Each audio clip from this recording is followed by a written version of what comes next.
what I would encourage people to think about when it comes to selling a membership or really selling anything is that we just really want to put the emphasis on the transformation and not on all the stuff that people are going to get, because the stuff will actually overwhelm people. It can actually repel people. They may be interested in it, but they're being turned off because they're thinking, oh, it's going to take so much time to go through all those videos or watch all these things or read all this stuff or go to all these meetings, blah, blah, blah, blah. And they're just like, I'm out. What we want to do is we want to make it feel easy and effortless to go from where they are to where they want to be.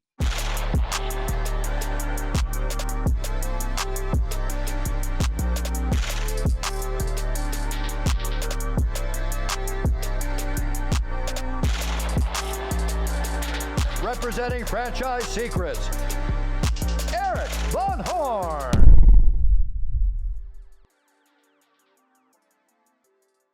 Stu, welcome to the show. Thanks for having me, man.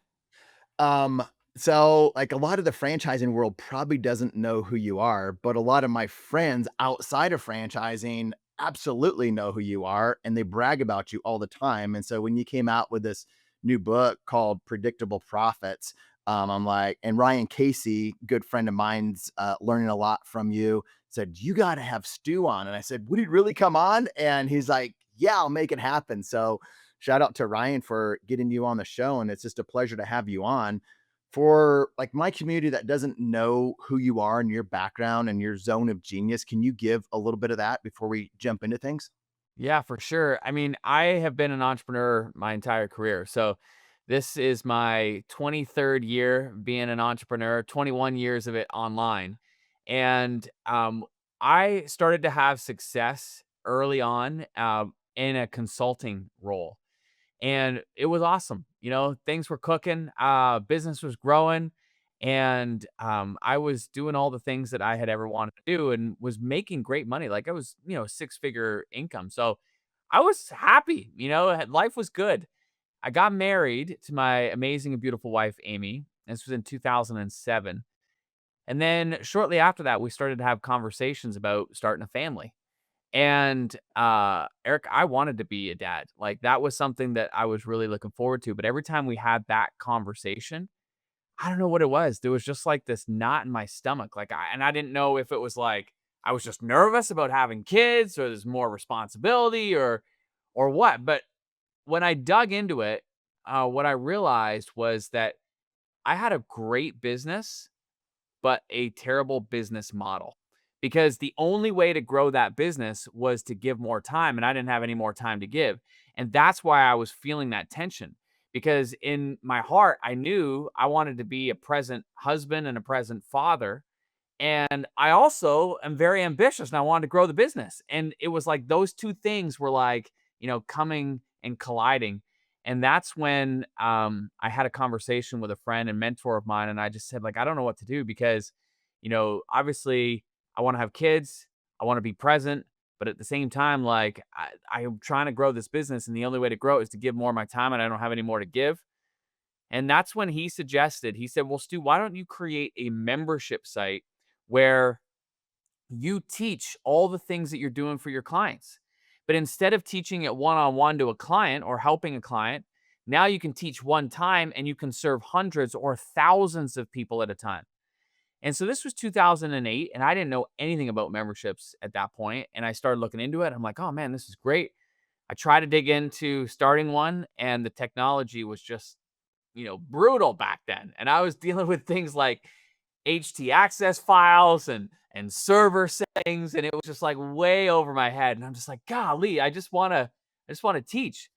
And a friend of mine ultimately said, well, why don't you and I come together and we'll create a membership solution. He said, I've got a programmer that I've been working with for years. And so we did. And the short version is that one piece of software went on to become the world's #1 membership platform for WordPress. And before I knew it, we were powering tens of thousands of online communities and memberships.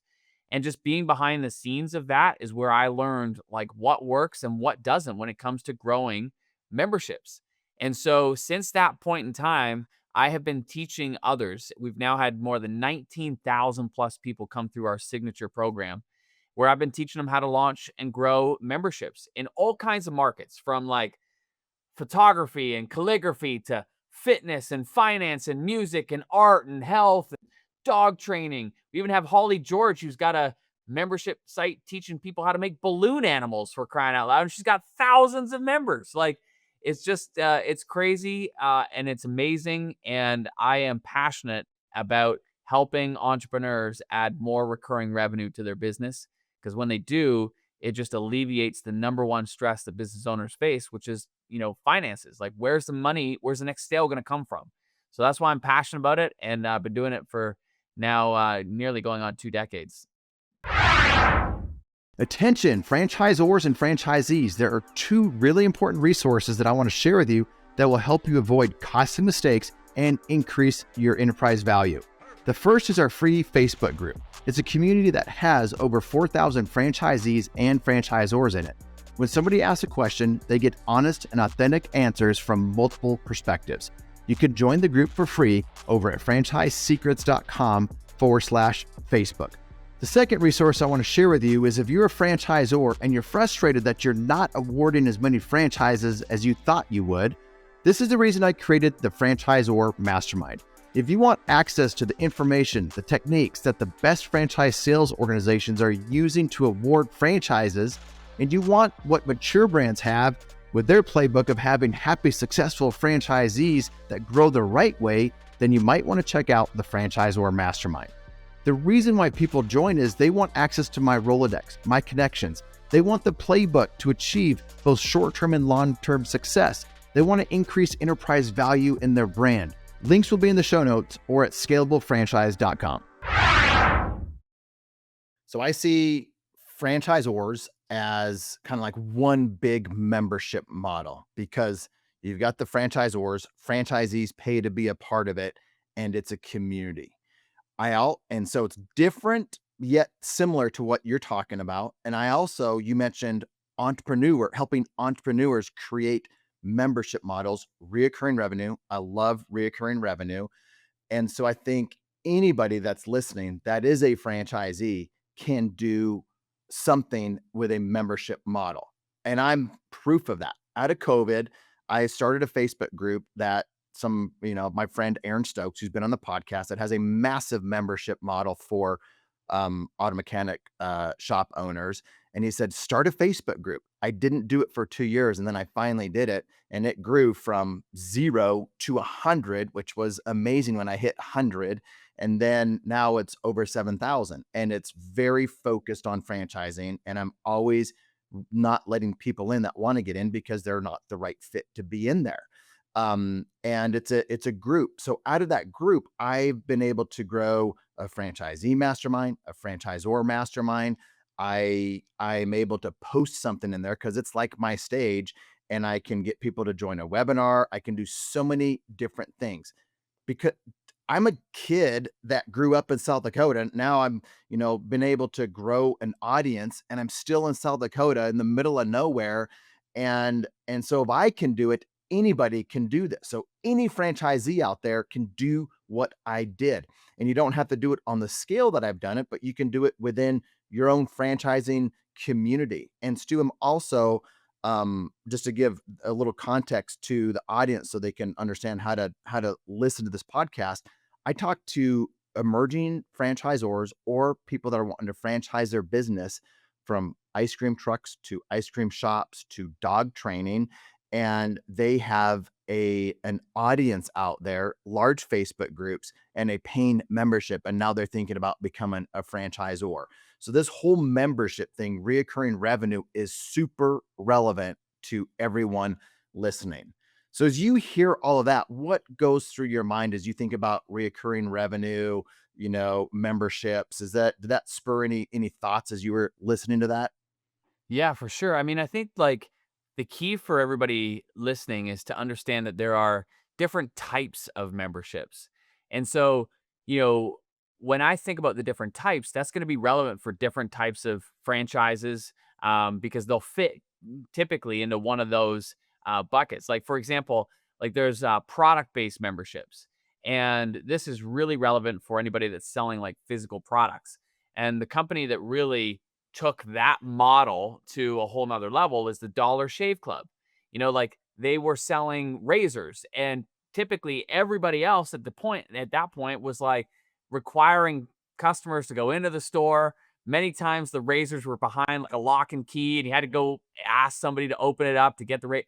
And they're just like, man, this is just a pain in the butt. Like, let's just make it easy for people and let's just sell a subscription. So instead of hoping that customers come back and buy again, they turned that product into a membership.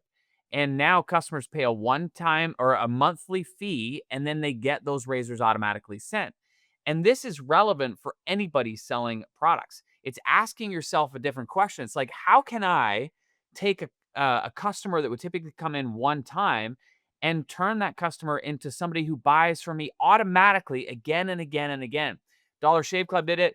And there's tons of examples of like, coffee of the month, ties of the month, socks of the month, like you name it of the month where it is being sent. Subscription boxes were, fall under this umbrella as well. And it's just a great way to take that one-time purchase, turn it into recurring. So anybody with a product-based business, I'd be asking the question, how could you take your best selling products and turn it into a recurring revenue stream? The other second model is a service-based membership. Now, very similar, where people are delivering services and hoping that people hire them again. Instead, we take those customers and we present an option where they can, pay a monthly fee and continue to get those services. So a couple simple examples. Mary Claire Fredette in our community, she's a massage therapist. Instead of hoping that clients come back, she set up a membership. They pay a monthly fee, they get a slight discount, and they get more regular service, but she gets more consistent income as a massage therapist. We have a car wash across the road from our office. Same thing. They have a brilliant pricing model. You can go through the car wash one time for $12, or you can pay $14 a month and you can go through an unlimited number of times. And so, what does that do? That takes that customer, and instead of hoping that they come back, it turns it into a recurring revenue model. And the crazy part is when I checked in with them, because I'm fascinated by membership models and I wanted to get my membership. And so I'm just asking. And literally 2 months after they had opened, they had 4,500 monthly paying customers. So just take a time out and just like think about that as a business owner for a second. Like every other car wash in the city is hoping that people come back and come through their car wash. This car wash knows with certainty that at the start of the month, they're going to get paid by 4,500 customers. And that just transforms the way we approach business. That gives that business owner so much more confidence to invest in their marketing and invest in hiring staff and expanding and growing, doing all those things. And so that's a service-based membership. The playground that I play in the most is what we call a knowledge-based membership. And this is where you're teaching somebody how to solve an ongoing problem or helping them acquire new skills, or you're creating some more convenience in their life, but you're sharing your knowledge. So for everybody watching and listening, like I would encourage you to think about all the knowledge that you've gained as a franchisee in your business, and how you could share that knowledge with others who are buying that franchise. Like a perfect example is a good buddy of mine owns a multiple franchises. One of them is a almost like a fast food kind of restaurant. It's like healthy fast food restaurant. It's called Pita Pit. And he's done really, really well with that. And we've done a bunch of different collaborations together with different marketing campaigns. And he's learned a lot about how to bring customers back on a regular, consistent basis. That is a tremendously valuable set of knowledge that somebody else who's launching a Pita Pit would love to know best practices of how he's had, days where he's generated tens of thousands of dollars above what they would normally do through simple email promotions, and what he said in those email promotions. And of course, other Pita Pit franchisees are going to want to know that information. That would make for a great membership, being able to share those best practices and share what they're doing. So knowledge-based membership is where we're sharing what it is that we know. And then the fourth one is a community-based membership. And this is really where people come together who have a shared interest. a lot like the old fashioned country club, at the golf course. It's like, yeah, we're playing golf, but really we're there because we want to be connected and associated with the people that are, part of that club. And that's really what a community based membership. But those are the four main models: a product based membership, service based, knowledge based, and community based. And almost every business can fit under one of those umbrellas. So, my question to everybody to ponder and to think on is like, how can you take what you're currently doing and instead of hoping that people come back and buy again, create more certainty by developing a membership? Does that make sense so far, Eric? Makes complete sense, and I can see how this is relevant to everyone. I think I'm gonna talk to franchisees for a minute. I was talking to a franchisee yesterday, that I consult with, and he's like, "Hey, Eric, I'm a part of this brand. They have, 500 open locations." And he's like, "We're getting killed because our product or service as a service that they deliver to their clients is one-to-one. And how can we make this one to many, which is like 1 to 12? It would be 1 to 12." And is like, because there's a company called Club Pilates that does really well with this thing, for one, having multiple people come in, one instructor. So it's a similar type thing, as that, but they're doing one-to-one right now. So he sent the franchisor an email and says, "Hey, I have this idea. I think we can do some one to many versus always doing one-to-one." And I thought, what he was going to say is the next statement was, "They said no. How do I get them to look at it?" But he's like, actually, they emailed back and said, "Hey, we brought this up to the leadership team. We think this is a great idea. We want you to pilot this thing." And so I say that because franchisees come up with some of the best ideas. So don't limit yourself as a franchisee thinking, "Oh, it will never happen." Because I thought this company would never be open to that. We at Front Street Equity are always thinking with our brands, how do we add some type of recurring revenue? So some of our businesses are product based. We started to look at subscriptions for some of their products. Some of them are service based, like we have a healthy spray tan concept. And we're like, how do we get some recurring membership out of that? Another one is like they clean air ducts, and both commercial and residential, and keep some air purified in the home. And there's some aspect where you can put a product in to get paid basically every month with filters and things like that. So we are always thinking, how do we add more recurring revenue through basically everything that you just mentioned? What are some questions that, let's stick with the product and service for a little bit, Stu, and then let's go over to knowledge and community. What are some questions that business owners should be asking themselves? Because you started to give us some. They should ask themselves on brainstorming to open their minds up to think about other profit centers, recurring revenue, predictable profits. I mean, it's the name of your book, Predictable Profits, but recurring revenue is predictable profits. So, what are some questions or some ways to unlock founders, owners' minds to get what you're talking about? Yeah, well, great. So the ultimate goal is we want to generate recurring revenue. So then what I would do is I would start like looking at our best selling products. Like here's a good example. So there's a woman in our community, her name's Sarah Williams. She owns like a retail shop down in Texas. And she started noticing that she had regular customers that were coming into the store and they were buying similar items on a regular basis. And that observation led to the idea of like, well, wait a minute, what if I create a subscription box where automatically I bundle up like those products that, these customers are loving, and I just sell it on a recurring basis. And so now automatically those customers are going to come back. And so she turned it into a subscription box.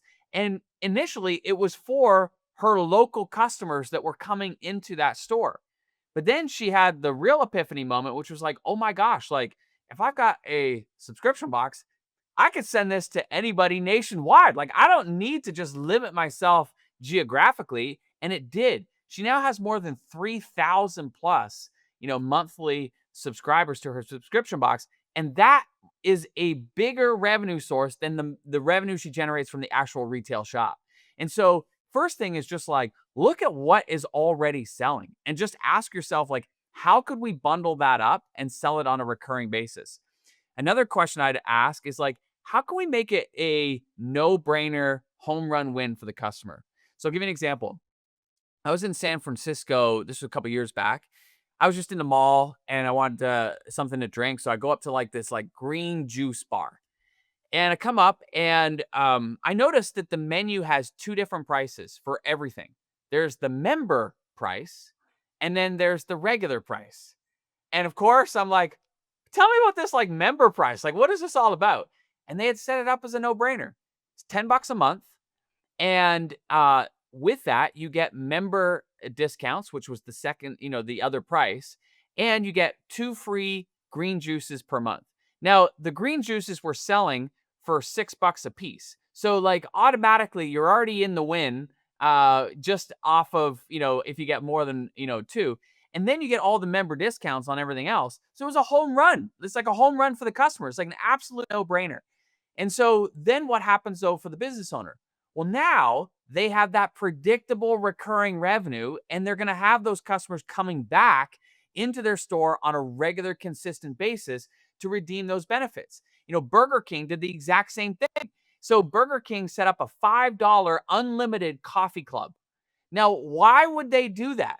Well, it's not because they're making a ton of money on $5 a month, but what it is doing is it's bringing people back into Burger King on a much more regular basis because those customers are wanting to redeem their, membership for their coffee. And so it's getting people back in. And of course, when they're back in, they're going to buy a whole lot more. So there's all kinds of ways to leverage a membership, not only for that recurring revenue that it produces, but also as a way to bring people back into the store, back into the restaurant, whatever it might be, to gain and redeem those benefits, of which they're going to end up buying a whole lot more as well. So I just think like it's about just, taking a little shift in our thinking. How do we make it a home run win for the customer, just like the green juice? That's a no-brainer. How can we take our best selling products and bundle it on a regular basis and make it more convenient for people? And then the other thing is like, I would encourage people to think about how can we just extend the service in an easier way. So a great example is my wife and I, we moved to the house that we live in now. It's in a very wooded area. And I'll never forget, we'd been living here for about a couple of months, and Amy and I are lying in bed at night, and all of a sudden we hear, and she's like, "What is that?" And I'm like, "Oh, babes, don't worry about it." And then we hear it again. She's like, "Babes, that is mice. Like, I cannot live in this house if it's." I'm like, "Abe, it's fine. We'll like, we'll get like pest control in or whatever." And so they did. They came in and they're like, "Well, yeah, of course. Like, you live in a wooded area. Like, mice are everywhere. We can get rid of this problem for you." And I was like, "Awesome." And they said, "But this problem, we'll get rid of it for a couple of months, but it's inevitable. The mice will come back. Do you want us to come back on a regular basis so that you never have that problem?" I was like, "Yes, of course I do." Boom. Now we are on a monthly plan where they come back and they just reset the traps and do all the things, and we don't have to worry about it. And there are so many potential add-ons for so many different types of businesses like this, where people don't want to have to remember to call you when the problem occurs. They just don't ever want the problem occurring. They'd gladly pay a monthly fee to have you proactively eliminate the problem, whether it is pest control, whether it's like stuff in the house, like, water filters or, the heating filters, the duct filters, all that kind of stuff, like just replacing those automatically. That's amazing, right? So again, it's just thinking like, how could we extend the service that we're already providing? And the key is that the customers likely really want that. Like, it's not like we're, putting pressure on them or having to sell them. They actually want that because they want the convenience of not having to worry about it. So again, it's just shifting the mindset and thinking a little bit differently. I like the predictable profits part. Like it's Vail Resorts does this. I was skiing at Vail Resorts. I got the Epic Pass, so I can ski at all the Vail Resorts. And then have buddies that I ski with, and this was me a few years ago, paying $300 a lift ticket for the day when you can buy it for like $800, right now for next year. And so I'm like, I'm not doing this again. I'm not spending $2,000 on lift tickets next year. I'm buying this thing for $800 right now. And I did it. And now they have so much money that comes in between now and the next few months because people are doing what I did. It's predictable. Now they can budget as a result of that. So like I see Vail does that. There's so many different businesses that um and they so many businesses that do this. What do you Amazon does this. Subscribe and save. Like you get on this reoccurring membership model and I'm like, "Oh, I can save $2. Boom, and I don't have to think about ordering this thing again." And I do it. Where do entrepreneurs get it wrong though? Like, where do they think like, "Oh, I'm giving up too much money for this reoccurring revenue thing?" Do they have to raise their prices? Are they just lowering them to get that predictable revenue coming in? Like, where do entrepreneurs make a mistake in their thinking, and not actually doing anything? It's a great question. There's a lot of mistakes that people make. One is tripping over pennies on their way to dollars. So to your point, it's like, well, but I don't know if I want to give them a discount or, a favorable rate because when they come in, they're paying full price. That may be true, but they're not coming in as consistent or as often. And so, like, there's a huge benefit to having those customers coming back in on a regular, consistent basis. Number one is like I said, the model that, Burger King has utilized. They're not interested necessarily in that $5 a month, making them a whole lot of money. They're just interested in getting people back into the restaurant on a more consistent, regular basis because they know they're going to spend a lot more. But the other thing that, mistake that people make is that they overwhelm their customers with too much and they don't end up using the service. And then they start questioning whether what they're paying for is, worth it. So, for example, like if you bought that Vail Pass and you didn't go skiing more than twice, you'd be like, maybe it's not totally worth it. So, consumption is a really important part of any membership because back to the Dollar Shave Club, if I've got a whole lot of razors stacking up and I'm not using them, there's a point in time when I'm going to look at that and I'm going to be like, well, why am I still paying? I got a whole lot. Why I should just let this, stash, go down before I pay for any more. So consumption is really important. Like we want to be able to maintain that balance of providing our customers enough that they're consuming it and that when we, send the next batch, so to speak, they're not going to feel the guilt of not using it. So consumption is a really big mistake that people don't think about. And so they often think, well, the more I give, the more value I'm going to create. And that's actually not true because you can load people up, but then they've got so much that they're not using it. Now they feel guilty that they're paying for something they're not using, and then they cancel. So the key is to find that balance of like just enough that it meets the need, creates the convenience, but not too much that it creates overwhelm because overwhelm is the number one reason that people cancel from any membership or subscription. And so then the other thing that I would say is that people often make it too complex. Like they try to overcomplicate this whole process. And what I would say is just do a simple test. Like just send out a message to a few customers, like a simple email, and do what I call a founding member launch. It's something that I talk about, in the book. In fact, it's on chapter 16, I believe, where I talk about the founding member launch. And it's literally like one message that you're sending out to your existing customers just to kind of test the waters to see if there's interest. And I love doing that because I'm not spending, hardly any time, energy, money, or effort in creating anything before I know if there's even demand. So I put out a little message and I test the waters to see if there's interest. And once there's interest, then I go and create the membership. So my encouragement to everybody is just keep it simple. Like don't overcomplicate this thing. Just put the ideas out, see how the market responds.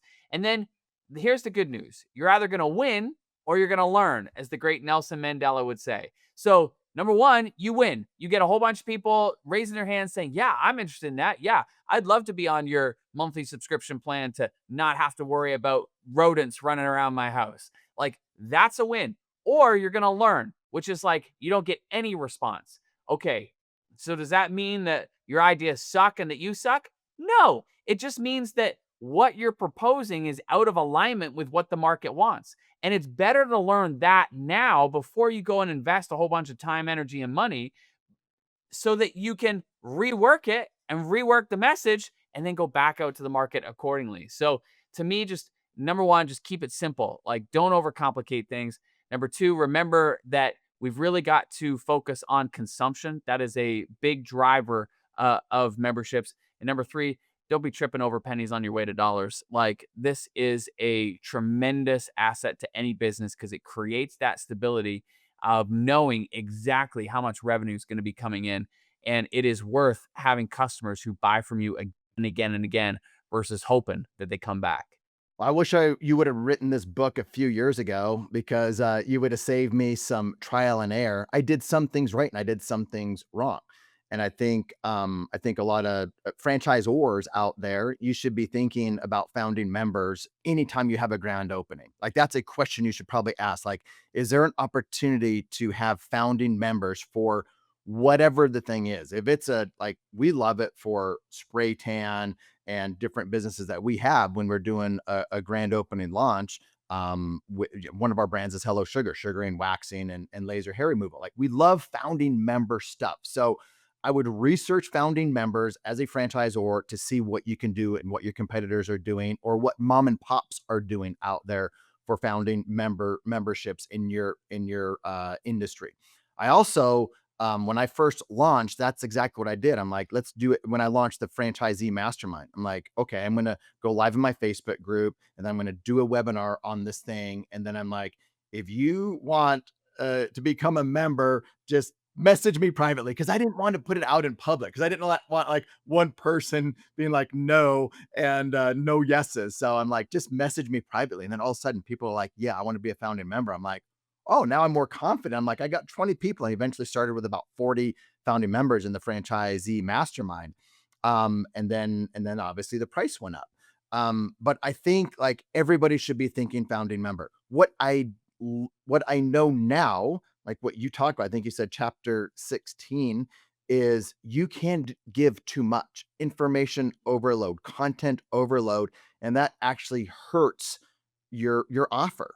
Can you talk about that just a little bit more? Of you're overwhelming with information, overwhelming with too many meetings, if it's a mastermind, if it's more of that community or knowledge based thing, or having them do too much, like, because that's a real thing. As somebody wanting to give value, you think that they want more, but they need enough, I'm guessing. So talk about that a little bit. Yeah, you hit the nail on the head. Is that the natural inclination is thinking the more I give, the more value I create, and that's not true. It's not about you know more stuff. It's about faster transformation. And so, what I would encourage people to think about when it comes to selling a membership or really selling anything is that we just really want to put the emphasis on the transformation and not on all the stuff that people are going to get, because the stuff will actually overwhelm people. And number two, it can actually repel people. Like, they're just thinking to themselves, I just don't have time for that. Like, and so therefore they may be interested in it, but they're being turned off because they're thinking, oh, it's going to take so much time to go through all those videos or watch all these things or read all this stuff or go to all these meetings, blah, blah, blah, blah. And they're just like, I'm out. So what we want to do is we want to make it feel easy and effortless to go from where they are to where they want to be. And so whenever I'm selling anything, and I actually, this is chapter 5. I talk about this on how to sell even if you don't like selling. And basically what we do is we create contrast between two worlds. Their now world, we want to make a list of single words or short phrases that describe what somebody is thinking, what they're feeling, what they're doing or not doing. And then we want to contrast that to their future world, which is what they would be thinking, feeling, doing, or not doing in the future after experiencing the benefit of what it is that you provide. And when you focus and center your marketing on creating that contrast, people get it and understand it. And so, as an example, like if I were to use the pest control story that I shared earlier, my now world was I've got mice running around my house. It's freaking out my wife. She wants to sell the house. And, there's like all this like icky feeling of all these rodents running around. My future world is I don't have any mice. I'm not hearing them. I'm not even conscious of them. My wife loves where we're living. Everybody's sleeping well at night. Like those are two totally different worlds. And the transformation that's helped me go from this now world to that future world is that pest control membership. That's what makes that a no brainer. I'm not talking in this example about how many times they're coming or what spray they're using or what traps they're setting and or any of that stuff. I'm just purely talking about the difference between those two worlds, the contrast between those two worlds. So when it comes to a membership, it's the same thing. The membership is the bridge between their now world and their future world. And once you wrap your head around that and go through the exercise that I talk about in chapter 5 and 6, you'll quickly see that it becomes easy and effortless to be able to sell a membership. And you can also use this to sell anything else that you're using and providing as well, because it's not about the stuff, it's about the transformation. That's what people are buying. And if you can give people the transformation in a shorter amount of time and make it easier, it makes an absolute no brainer. So it's not about the volume, it's all about the transformation. I want to talk about I want to help some franchisors and franchisees out, and I want to talk about like communities within a franchise system. But before I ask you that question, which I can't wait, in that book, like what do like it I love the book, and I think every franchisee, franchisor should get that book because this is how you should be thinking. What else is in that book that you want to share with the audience that you think like whether it's worksheets or certain chapters or something like that? And then I want to ask you about like franchisors and communities within franchisors. Yeah, thanks for that, Eric. Well, as I mentioned, like chapter 5 and 6 are super powerful. That's exactly what we just talked about. Chapter 5 is called "This Simple Tool Makes Attracting Your Audience Easy and Effortless," and that's what we call the messaging map. And then chapter 6 kind of builds on that, which is how to describe what you do so they get it and want it. And that's really what we were talking about, creating contrast between those two worlds. And I share tons of examples and templates right within the book.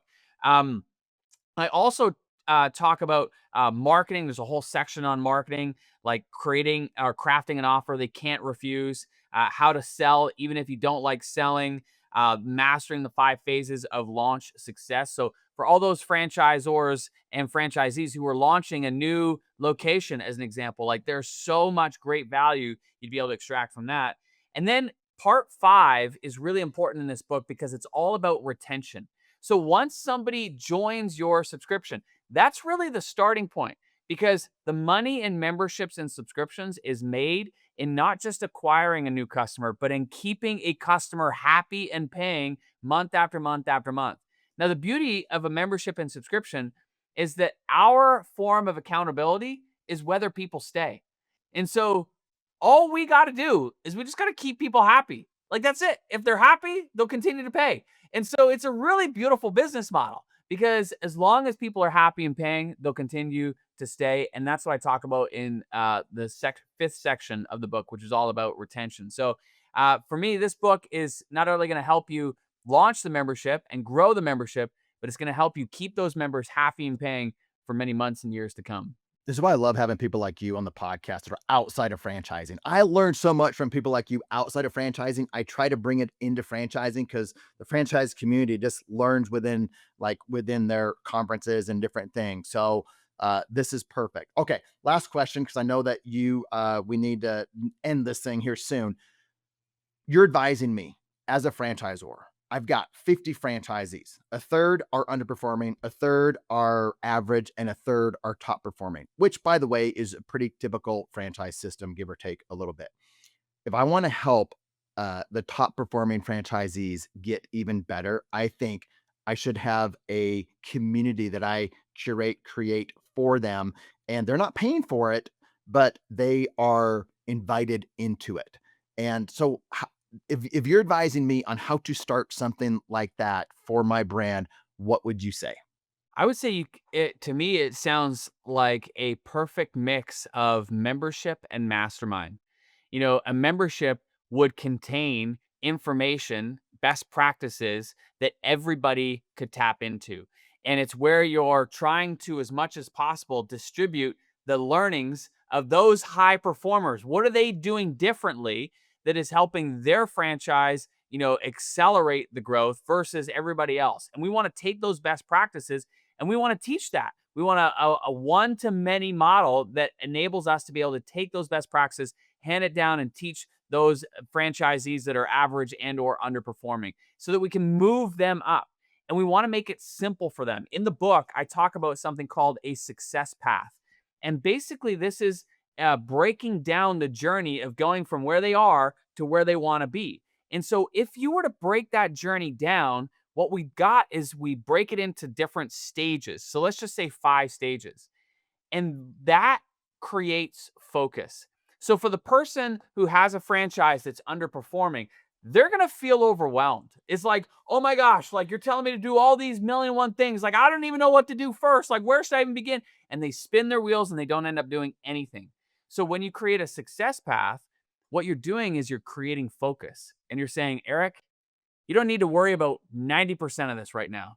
Like, based on where you're at in your journey, just focus on these few things. And if you do that, you'll begin to see progress. And that's like, oh, like a breath of fresh air. It's like, oh my gosh, like, okay, I can focus on those few things. And when they do, they start building momentum and they start building confidence and they move from stage 1 to stage 2. And that creates, a different set of things to focus on. And so that journey creates focus, clarity, and comfort for people, and it creates tremendous momentum.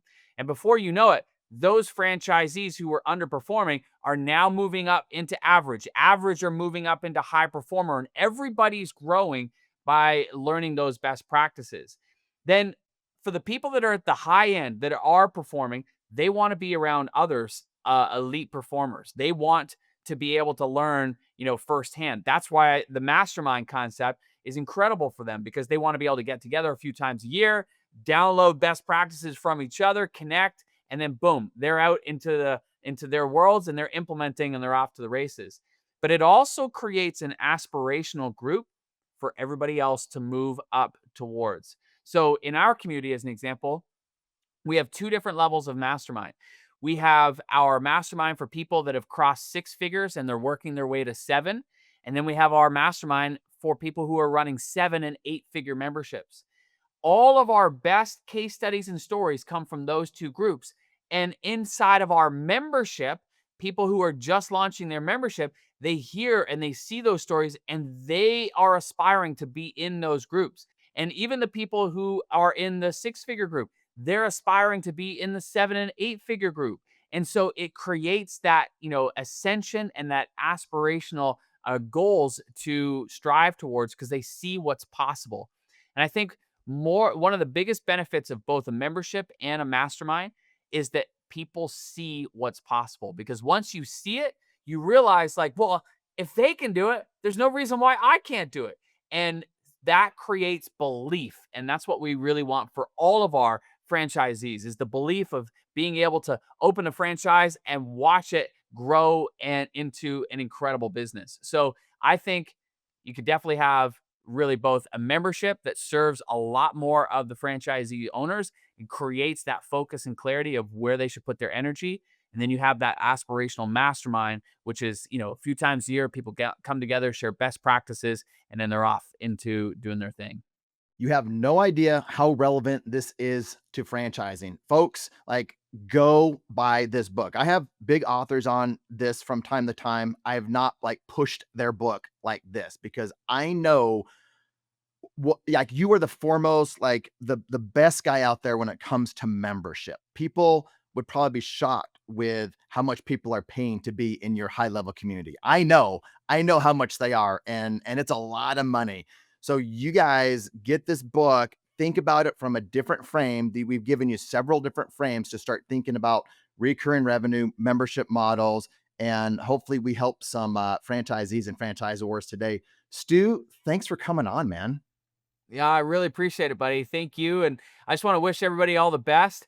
And I just want to encourage everybody to start thinking about How can you add that recurring revenue to your business? It is a game changer, and I can't wait to hear the stories afterwards. So thanks so much, Erik. Appreciate you, buddy. Thanks for listening to the Franchise Secrets podcast. Links to everything can be found over at franchisesecrets.com. And if you want my help with anything from starting your own franchise to growing your current franchise business, please visit scalablefranchise.com.